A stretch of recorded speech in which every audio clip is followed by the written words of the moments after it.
বোকা মার্কার সিদ্ধান্ত নিলাম। তো এখন আমার কাছে ভালো লাগছে আজকে সিনেমাটা দেখে।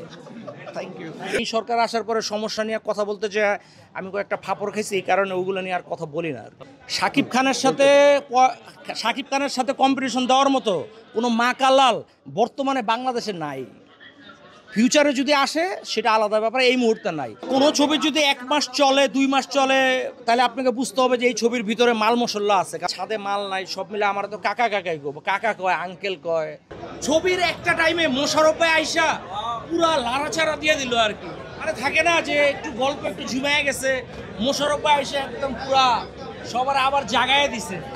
মোশাররফ ভাইরে এরকম দেখবো আমি ভাবি নাই। আইসাই যেইভাবে উড়াল দিয়ে কোপাইলো মাল, আমার কাছে হেভি লাগছে মোশাররফ ভাইরে। শরীফুল রাজ আগে যেগুলো করছে এই ছবিতে আমার মনে হয় যে আগের সব রেকর্ড ভেঙে ফেলছে, এবং আগের অন্য অন্য সিনেমার চাইতে শরীফুল রাজের পারফরমেন্স এই ছবিতে আমার কাছে অনেক বেটার মনে হয়েছে।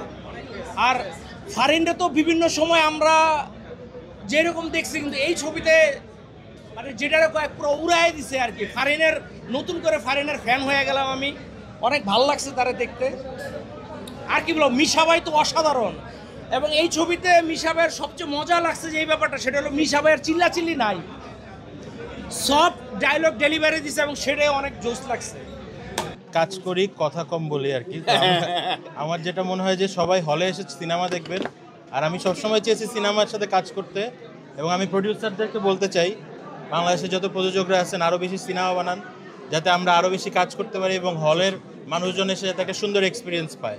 ধন্যবাদ। আচ্ছা, আমি একটা আফসোসের কথা বলি। এই ছবিতে যখন আমাকে কাস্টিং করা হয়েছিল তখন আমি না করে দিয়েছিলাম যে আমি এই ছবিটা করব না। তো সঞ্জয় দা আমারে বলছে যে আপনি এই ছবিটা করেন, এই ক্যারেক্টারটা আপনার জন্য লিখছি এবং এটা একটা ভালো ক্যারেক্টার। তো তারপরে আমি চিন্তা ভাবনা করে আমি রাজি হয়েছি। কিন্তু আজকে আমার মনে হইতেছে যে আমি যে হালা না করছিলাম, যদি আমি না করতাম তাহলে বিশাল ভুল করতাম।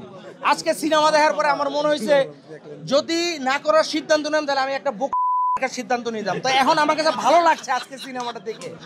Thank you.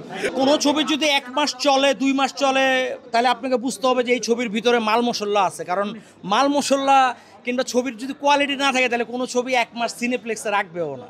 শাকিব খানের সাথে কম্পিটিশন দেওয়ার মতো কোনো মা কালাল বর্তমানে বাংলাদেশে নাই। ফিউচারে যদি আসে সেটা আলাদা ব্যাপার, এই মুহূর্তে নাই।